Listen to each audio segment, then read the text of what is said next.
জেলা শিক্ষা অফিসার শাহাদত হোসেন এবং সিএস সালাম সাহেব এবং ইউনো মহোদয়, মালদা থানা ইউনো মহোদয় যোগ সদস্যে এই ভারপ্রাপ্ত হেডমাস্টারকে অপসারণ করে পুনর্বার আবার দেখা যাচ্ছে যে এইখানে প্রতিষ্ঠা করার একটা চিঠি তৈরি করেছেন নজরুল ইসলামকে। আমরা চাচ্ছি নজরুল ইসলামকে এই প্রতিষ্ঠানে পুনর্বার না আসার ব্যবস্থা করবেন প্রশাসন।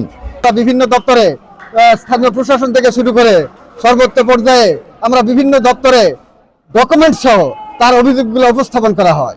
এই উপস্থাপন করার পরেও অদ্যাবধি আমাদের স্থানীয় প্রশাসন পর্যন্ত আমাদের বিদ্যালয়ে এসে আমরা গরিব মানুষের গলা হাতে প্রতিষ্ঠায় চাকরি করি, এইখানে এসে কোনোদিনও ওনারা তদন্ত করেননি সরজমিনে এবং উপস্থিত হননি।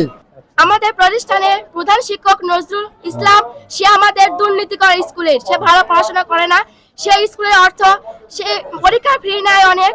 এই প্রতিষ্ঠানে আমি প্রায় 11 সাল থেকে এখানে আছি। তো 11 সাল থেকে এই প্রতিষ্ঠানে আসার পর থেকে যেগুলো দেখতেছি, এই প্রতিষ্ঠানের অনেক অনিয়ম, দুর্নীতি, বিভিন্ন রকম নিয়োগ বাণিজ্য, এগুলোর সাথে আমাদের অধ্যক্ষ নজরুল ইসলাম পুঙ্খানুপুঙ্খরূপে জড়িত আছেন।